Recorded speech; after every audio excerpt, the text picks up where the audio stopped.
స్వర్గసీమ చిత్రంతో భానుమతి తారాపథంలో దూసుకుపోయారు. మల్లీశ్వరితో ఆమె ఖ్యాతి ద్విగుణీకృతమైంది. దర్శకురాలిగా తన సత్తా దేశానికి చాటాలని చండీరాణి చిత్రాన్ని ఒకేసారి తమిళ, తెలుగు, హిందీ భాషల్లో తీసి భారతీయ సినిమా పరిశ్రమలో భానుమతి చరిత్రను సృష్టించారు. ఈ సినిమాలో భానుమతి చండీగా, రాణిగా ద్విపాత్రాభినయం కూడా చేశారు. ఈ సినిమా 1953 ఆగస్టు 23న 3 భాషల్లోనూ ఒకేసారి విడుదలై రికార్డు నెలకొల్పింది. చండీరాణి సినిమా భానుమతి బహుముఖ ప్రజ్ఞకు అద్దం పట్టింది. ఈ సినిమా 3 భాషల్లోనూ ఎన్టీఆర్ హీరోగా ఆమెకు ధీటుగా నటించారు. చంద్రహారం పరాజయంతో విజయ ప్రొడక్షన్ నష్టాల ఊబిలో చిక్కుకుపోయింది. చంద్రహారం సినిమాను ఎంతమంది చెప్పినా వినకుండా మొండిగా నిర్మించడం వల్ల చక్రపాణి కీర్తి ప్రతిష్టలు దెబ్బతిన్నాయి. సంస్థకు పునర్వైభవం సాధించాలని ఆయన సంకల్పించారు. ఆ క్రమంలో ఆయన గతంలో బెంగాలీ నుంచి తెలుగులోకి అనువాదం చేసిన 2 కథలను కలిపి ఒక కథగా రూపొందించారు. నిరుద్యోగ సమస్య ప్రధాన అంశంగా హాస్య రసభరితంగా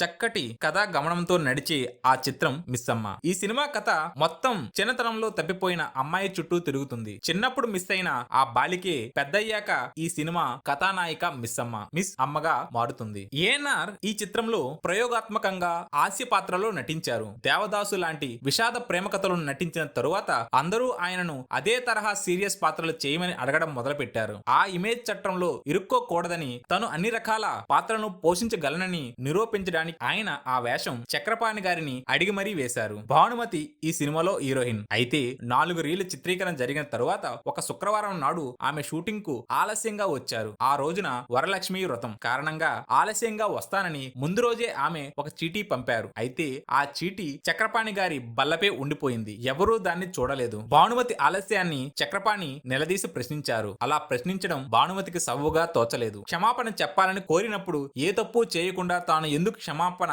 చెప్పాలంటూ ఆమె నిరాకరించారు. చక్రపాణి దీన్ని అవమానంగా భావించారు. తక్షణమే ఆమెను తొలగించి ఆమెకు ఇవ్వాల్సిన పారితోషికం పూర్తిగా చెల్లించారు. అప్పటి వరకు చిత్రీకరించిన 4 రీళ్ల ఫిల్మ్ ను తగలబెట్టేశారు. ఆమె స్థానంలో సావిత్రిని తీసుకుని మళ్లీ మొదటి నుంచి షూటింగ్ మొదలుపెట్టారు. అలా భానుమతి స్థానంలో మిస్సమ్మగా ప్రవేశించిన సావిత్రి ప్రేక్షకుల మన్నలను పొందారు. ఈ సినిమా తర్వాత ఆమె విజయ పదంలో దూసుకుపోయి అగ్రతారగా వెలిగారు.